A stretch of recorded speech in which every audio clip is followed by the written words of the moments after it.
স্বপ্ন ছিল বাবা মা নিয়ে থাকার মতো একটি বাড়ি করবে চাঁদপুরের ফরিদ সোয়াল। পরিবারের অসচ্ছলতা কাটাতে ঢাকায় গার্মেন্টসে কাজ শুরু করেন। তবে প্রথম মাসের বেতনটিও তুলতে পারেনি। 5 আগস্ট বৈষম্য বিরোধী ছাত্র আন্দোলনে গুলিতে আহত ফরিদের মৃত্যু হয় 6 আগস্ট। উপার্জনক্ষম ছেলেকে হারিয়ে শোকে পাথর বাবা মা।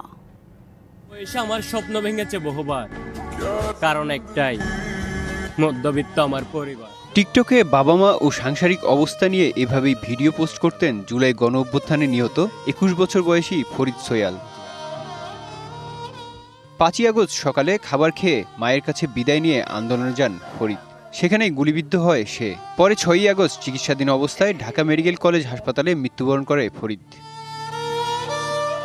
বাবা মায়ের জন্য একটি বাড়ি তৈরির স্বপ্নও দেখত ফরিদ, আর এজন্য করেছিল পাসপোর্টও।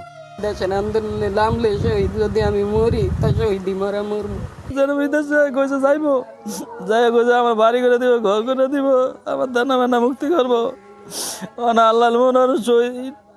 কোটি কোটি মানুষের ভালোবাসায় ফ্রিজ, টিভি এবং এসিতে দেশের 1 নম্বর ব্র্যান্ড ওয়ালটন। ছেলে ফরিদের উপার্জনই ভরসা ছিল বৃদ্ধ এই দম্পতির। তার অনুপস্থিতিতে হতাশা নেমে এসেছে পরিবারটিতে। ফ্যামিলিটা যে কীভাবে চলছে, কীভাবে চলাফেরা করতেছে, ওটা খাই আসে না খাইছে, এটা কেউ কর্মকর্তা কেউ জিজ্ঞেস করে নেই। ভোলার স্বপ্ন ছিল একটা যেমন একটা নিজে একটা ঘর তুলে থাকবো। আমার সরকারের কাছে আমাদের এতটুকুই আবেদন, একটু জায়গা জমি কিনতে পারে, সরকার যেন একটু সাহায্য করে। প্রশাসনের পক্ষ থেকে আন্দোলনে শহীদদের পরিবারকে আর্থিক সহায়তা দেওয়ার পাশাপাশি পরিবারের একজন সদস্যকে কর্মসংস্থানের কথা জানিয়েছেন জেলা প্রশাসক।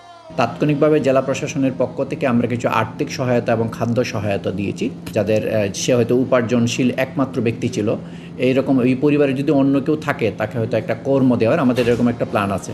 নিহত ফরিদের স্বপ্ন পূরণে বাবা মায়ের জন্য একটি বাড়ি নির্মাণে সহায়তার প্রত্যাশা স্থানীয়দের। DBC news desk.